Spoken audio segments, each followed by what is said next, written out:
Hey, what's up? Dave with Brazos Valley Strength. Today I wanted to make a really quick video on one of the variations that if you follow my programs or if you get coaching from me, you'll see pop up very, very often.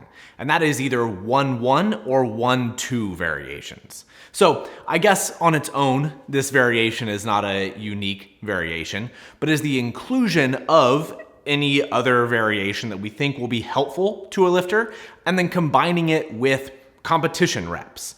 So for an explanation about what this variation is that we are doing generally the first rep of any set of a variation, right? We'll use 3-count bench press, for example, because that's one that's in the current program that I'm doing. 3-count bench press will be the first rep of a set, and then all the remaining reps will be competition reps. So the point here, if we go back to my how to use variations for powerlifting video, is that generally speaking, we're trying to find either a variation that is making a lifter, challenging a lifter at something that they're already bad at, or reinforcing something that a lifter is good at that we think either way will bring about positive change to the technique or just generally the way that they execute their competition lift. So the main point that I made in that video about variations and how to use them for powerlifting is that we have to be bringing mindfulness and intent to the variations. And if we're not doing that, they're really not going to work. They're not going to help us improve.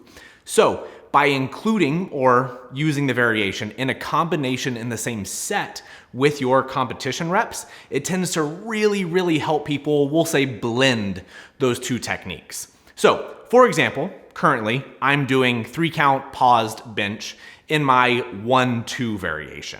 So that's 3 total reps, with the first rep being the 3-count pause, and then the remaining reps being competition reps.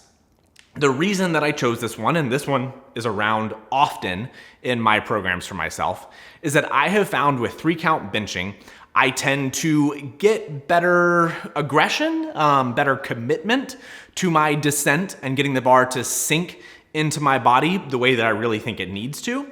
And by including the 3-count bench, I help myself use those positive things in my competition reps. And so it helps me feel more connected to the bench press technique that I think is best for me. So that's the main thought here, is that whether you're bad at something, whether you're good at something, we want to try to be able to actually apply that as smoothly, as quickly into the competition lifts as we possibly can.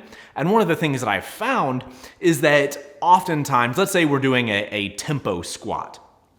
People have trouble using what they felt in the tempo squat and then applying it to the competition lifts, either on a separate day or even on the same day. And they just kind of, lose their minds a little bit. They just can't bring in that effort.